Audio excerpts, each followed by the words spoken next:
Okay guys, Assalamualaikum dan kembali lagi ke YouTube channel Tekuk. So kali ni aku buat setup yang lebih casual sikit, lebih simple, lebih dekat sikit sebenarnya. Aku boleh sentuh korang macam tu. Dan video kali ni aku nak kongsikan kepada korang review aku pakai Poco F8 Ultra selepas dalam 1 minggu ke 2 minggu macam tu. Macam aku cakapkan dalam video unboxing, aku nak guna lama sikit, aku nak mendalami telefon ni sebab aku nak tengok betul ke berbaloi dengan harga yang luar biasa tu kan. Alright, so dalam video kali ni aku kongsikan apa yang best pasal Poco F8 Ultra sepanjang penggunaan aku, apa yang kurang best sikit. Let's go.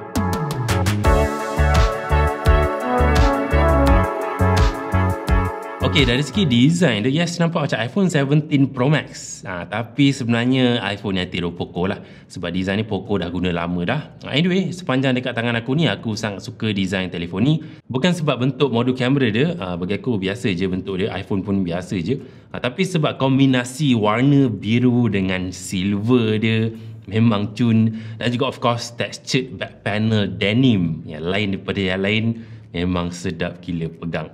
Actually kan, untuk beberapa hari pertama aku guna telefon ni sebagai daily driver aku letak casing sebab dah terbiasa kan telefon letak casing. Tapi casing telefon ni warna hitam gelap, so dia tak nampak cantik, and aku rasa dia macam cover the beauty yang Poco F8 Ultra ni ada kan. So lepas hari 2 aku just buka casing, aku tak pakai dah sampai sekarang. Alright, sekarang aku nak cerita pasal dia punya bahagian depan dia. Dia punya screen dia kan. Screen dia cukup cantik dah, cukup besar. Sepanjang aku guna ni, aku tak rasa yang screen dia low quality, low grade ke, budget ke apa. Jadi kan telefon ni harga dia separuh dari kebanyakan phone flagship di luar sana, tapi quality screen dia masih lagi top notch. Specs dia 6.9 inci AMOLED 120Hz Dolby Vision 12 bit color. Memang overall penggunaan aku rasa cukup smooth dan warna pun cukup cantik. Nak tengok movie memang puas hati. Cuma aku perasan bila guna lama-lama sikit, dia punya brightness dia bukan yang paling cerah yang aku pernah guna setakat ni. Aku check dia punya peak brightness dia 3500 nits. Dia cerah tapi not the best one. Apa yang the best one pula pasal Poco F8 Ultra yang aku rasakan dapat mengalahkan semua phone yang aku pernah guna setakat ni ialah dia punya speaker dekat. Speaker Bose dia sedap gila lah. Especially bila aku dengar lagu yang ada bunyi bass ataupun background yang lebih padu. Memang bunyi pun padu jugalah. Nak tengok movie pun memang sedap gila guys. Memang duk memang legit lah, sedap lah. Okay, did someone leave their Find My Phone on?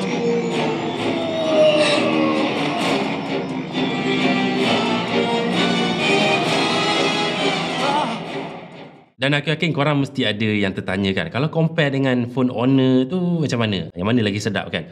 Sebab aku selalu puji speaker phone flagship Honor. Yes, tak nafikan memang sedap, bass depth dia solid gila, a bit better daripada iPhone pada pendapat aku. Tapi bila aku dah comparekan dengan F8 Ultra ni, aku boleh buat conclusion yang aku lebih suka Poco sikit daripada Honor. Bukan disebabkan bass dengan depth, dua-dua tu bab dia memang solid, tetapi dari segi overall clarity, kejelasan, aku rasa Poco a bit better. Disebabkan dia punya output dia ada banyak lah. Speaker atas ada, fokus lebih kepada clarity, manakala belakang ni bass. Dia separatekan audio channel tu, so dia lebih overall lebih surround dan lebih clear lah. Tapi speaker Poco ni taklah complete ke apa. Aku nakkan dia improvekan lagi volume dia. Volume dia agak slow sikit. Hopefully next gen dia boleh naikkan volume. Dan juga bila kita tengok movie macam ni, dia punya bunyi dia actually lebih ke arah kiri sikit, sebab subwoofer dia belah kiri kan. So macam sedikit kurang seimbang. Tapi aku, ni benda kecil lah, ni lebih pada nitpicking. So korang faham lah, speaker dia sedap. Okay guys, sebelum aku nak sembang pasal dia punya kamera, which is feature yang agak solid juga, aku nak sembang pasal overall prestasi. Yang pertama, prestasi chipset. Seperti yang korang tahu, Poco F8 Ultra adalah phone Android dengan Snapdragon 8 Elite Gen 5 yang termurah di pasaran. So sepanjang dekat tangan aku ni, aku rasakan semuanya cukup lancar. Aku nak main game, aku nak snap gambar, aku nak buka social media, buka tutup app, loading time, memang level flagship lah. Dan aku dah buat 2 gaming test. Aku dah buat PUBG dan juga Genshin Impact. Ini suhu dan bateri telefon bila main game PUBG. Dan ini pula suhu dan bateri telefon bila main game Genshin Impact selama 2 jam. Dan korang boleh tengok yang telefon ni tak ada masalah kepanasan dan overheating. Tetapi aku just nak sharekan sikit yang in reality aku rasa yang telefon ni lebih rasa panas sikit. Dia punya feeling pegang kat tangan tu rasa kurang selesa bila dah main game lama-lama.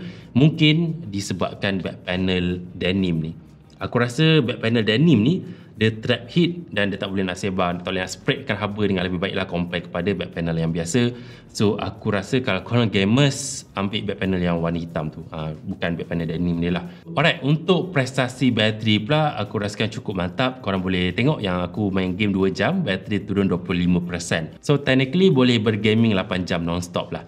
Aku tak boleh nak kata yang bateri dia paling tahan lama yang aku pernah guna. Lagipun skrin dia bukan LTPO, so dia taklah power efficient sangat. Tetapi untuk dapat satu hari suku, 1 hari setengah tu masih lagi boleh dapat. Apapun dari segi fast charging cukup laju, dalam 40 minit lebih sikit dah penuh dah bateri telefon ni.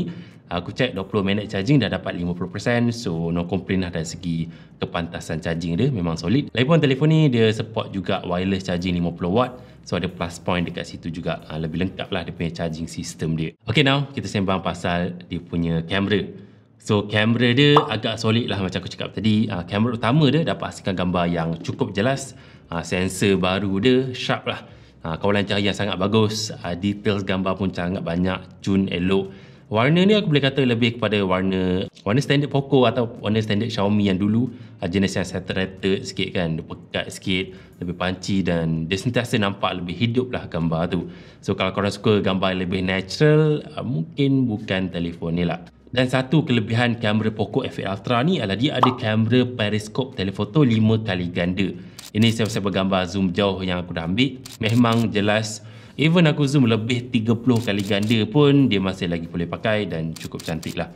Aku sebenarnya tak expect lebih sangat pasal kamera Poco ni, tapi quite nice lah, quite surprising juga. Cuma satu benda kecil, dia punya kamera ultra wide dia agak sempit lah, dia 0.7x. So dia tak dapat nak berikan rasa ultra wide yang betul-betul lebar. Dia lebih lebar tapi tak begitu lebar sangat bila compare dengan iPhone ke ataupun phone flagship lain yang mungkin 0.5x. Tapi still quality dia not bad lah. Taklah secantik kamera utama tapi boleh pakai cukup cantik. Untuk kamera selfie dia pula, aku rasa dari dulu kot, bukan kegemaran aku. Dia punya tona warna Poco ke Xiaomi ke aku kurang minat sikit. Apa pun dia punya details dia banyak, exposure control bagus, cuma bab tona warna tu kurang sikit lah. Dan ini pula sampel video yang aku ambil menggunakan Poco F8 Ultra. Komen sikit, cantik ke tak?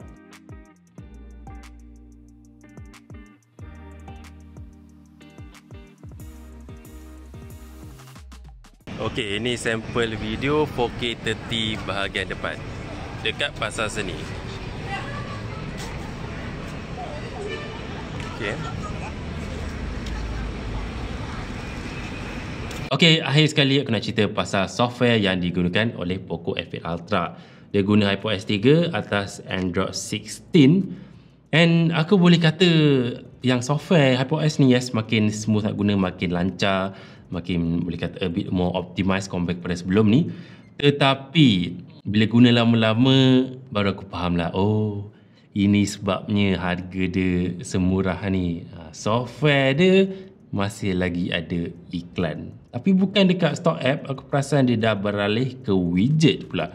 Macam biasalah waktu kita semua awal guna, kita nak test dia punya widget dan sebagainya, macam-macam ada kucing lah, lawa-lawa widget dia.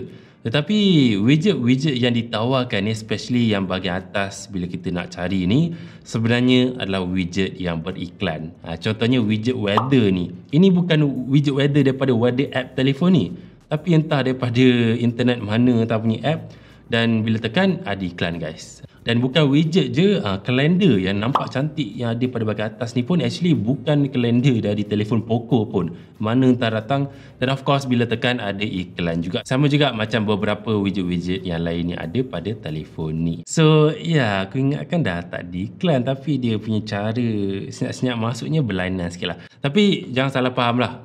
Aku rasa kalau korang tak guna widget yang beriklan dia, aku still rasa dia punya software dia cukup sedap guna.